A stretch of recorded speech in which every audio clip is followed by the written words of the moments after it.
आ जाएगा आईपीएल 18 पर फैसला। 6 फैसलों पर लगेगी मोहर। रिटेंशन से ऑक्शन और इंपैक्ट प्लेयर तक होंगे बड़े फैसले। जी, आज मुंबई में बीसीसीआई की आईपीएल गवर्निंग काउंसिल और तमाम आईपीएल की 10 फ्रेंचाइजी मालिकों की एक अहम बैठक होने जा रही है।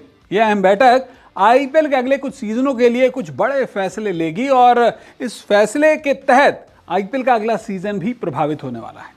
तो आखिर कौन कौन से एजेंडे इस मीटिंग में सेट किए गए हैं और आखिर कौन से हैं वो बड़े फैसले जो कि इस मीटिंग से निकलकर बाहर आ सकते हैं, जो रिपोर्ट्स बता रही हैं, आज मैं आपको अपने इस स्पेशल रिपोर्ट में बताने जा रहा हूं। तो सबसे पहला तो जो एजेंडा है वो ये है कि खिलाड़ियों के रिटेंशन पर क्या होगा। ये सवाल नंबर 1 है, एजेंडा नंबर 1 कि भाई खिलाड़ियों के रिटेंशन पर क्या होगा। अलग अलग फ्रेंचाइजीज कह रही हैं कि भाई जो खिलाड़ी हैं उनकी रिटेंशन की लिमिट बढ़ा दी जानी चाहिए। हमें 7 से 8 खिलाड़ियों को रिटेन करने का कम से कम यहाँ पर राइट मिलना चाहिए। लेकिन फैसला क्या आ सकता है? तो फैसला ये है कि ज़्यादा से ज़्यादा 5 या 6 खिलाड़ी ही रिटेन कर पाएंगे। पहले ऐसी खबरें थी कि बीसीसीआई ज़्यादा से ज़्यादा 4 खिलाड़ियों को रिटेन करने का मौका देगा, लेकिन अब थोड़ी सी ऐसी अपडेट्स आ रही हैं कि 4 खिलाड़ियों से थोड़ी सी ज़्यादा यहाँ पर डील बीसीसीआई छोड़ेगा और 5 या फिर 6 खिलाड़ियों को रिटेन करने की आपको मोहलत दी जा सकती है। लेकिन इसमें जो एक्स्ट्रा खिलाड़ियों की रिटेंशन है ना, वो विदेशी खिलाड़ियों पर भी लागू होगी कि आप देसी खिलाड़ी इतने और विदेशी खिलाड़ी इतने ही रिटेन कर सकते हैं। ऐसा नहीं कि 6 के 6 खिलाड़ी आप हिंदुस्तानी रिटेन कर लीजिए या सारे के सारे विदेशी खिलाड़ी रिटेन कर लीजिए। एक अलग फिगर रहेगी देसी और विदेशी खिलाड़ियों की। अब बात करते हैं दूसरे एजेंडे की। दूसरा एजेंडा है युवा अनकैप्ड प्लेयर्स का रिटेंशन क्या रहेगा, कि भाई अब जो युवा अनकैप्ड प्लेयर्स हैं उनकी रिटेंशन को लेकर बीसीसीआई क्या फैसला लेगी। क्योंकि कई ऐसी फ्रेंचाइजी जो कहती है भाई हमने युवा अनकैप्ड खिलाड़ी जो है उन पर हमने इन्वेस्ट किया है, और इन अनकैप्ड खिलाड़ियों के लिए जवाब यह है कि 2 अनकैप्ड खिलाड़ियों के रिटेंशन की आपको इजाज़त दी जा सकती है। कई फ्रेंचाइजीज का ऐसा कहना होता है कि जब खिलाड़ी एकदम रॉ टैलेंट होता है, उसे नर्चरिंग की ज़रूरत होती है, तब हम टीम में खरीदते हैं, उसे आईपीएल के मैचेस खेलने का मौका देते हैं। ऐसे कई नाम हैं, रिंकू सिंह उनमें से एक नाम है। केकेआर ने लंबे वक्त तक उन्हें रिटेन किया। वो और बात है, उन्हें टीम इंडिया में डेब्यू करने का मौका, लेकिन उन्हें रिटेन किया।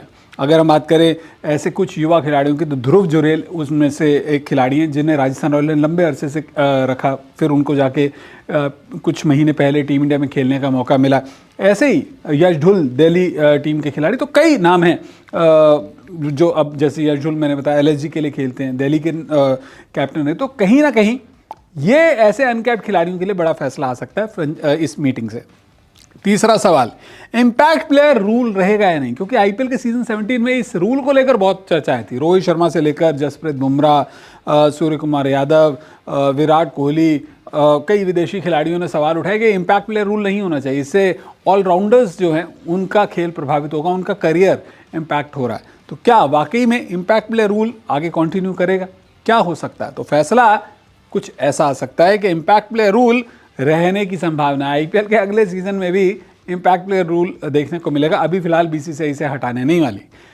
अगला एजेंडा नंबर 4, कितने राइट टू मैच कार्ड मिलेंगे। अब राइट टू मैच कार्ड यानी कि आरटीएम, ये क्या होते हैं? अगर आपको नहीं पता तो मैं रिमाइंड करा दूं कि जब आईपीएल ऑक्शन में कोई खिलाड़ी को डाला जाता है, तब ये वो खिलाड़ी जिनको किसी टीम ने पहले खरीद रखा था, मान लीजिए रोहित शर्मा मुंबई इंडियंस के खिलाड़ी हैं, वो इस बार कहते हैं कि भाई मैं मुंबई इंडियंस के साथ नहीं जाना चाहता, मैं चाहता हूं कि आप जो है इस टीम को मैं चाहता हूं मुझे ऑक्शन में आप भेज दीजिए, या कोई और खिलाड़ी कहता है। ऑक्शन में जाते हैं, ऑक्शन में रोहित शर्मा पर बोलियां लगनी शुरू होती हैं, 10 करोड़, 15 करोड़, 20 करोड़, 25 करोड़।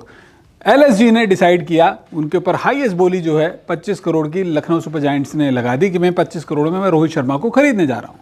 लेकिन यहाँ पर मुंबई इंडियंस को मौका मिलेगा राइट टू मैच आरटीएम का, क्योंकि रोहित शर्मा पिछले सीजन एमआई के खिलाड़ी थे।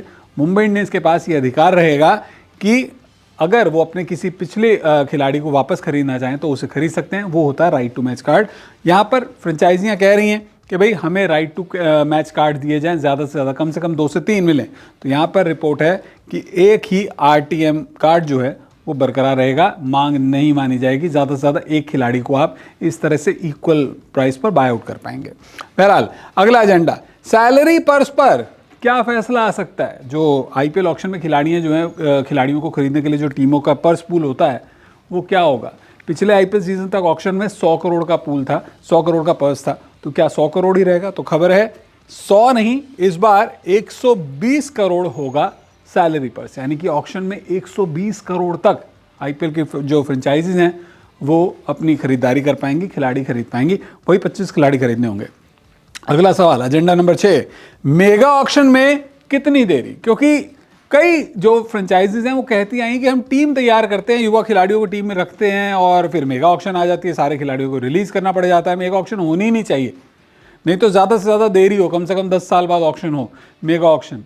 तो क्या होगा, मेगा ऑक्शन होगी नहीं होगी? अगर होगी तो कितने साल बाद होगी? तो इसका जवाब है, जो रिपोर्ट्स हैं, कम से कम 5 साल बाद ही होगी मेगा ऑक्शन।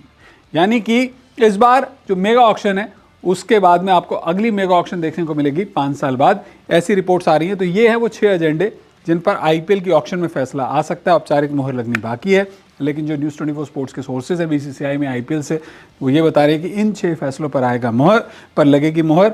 और रिटेंशन से ऑक्शन और इम्पैक्ट प्लेयर के ये रहेंगे बीसीसीआई और आईपीएल की गवर्निंग काउंसिल के फैसले। वीडियो देखने के लिए आपका बहुत बहुत शुक्रिया।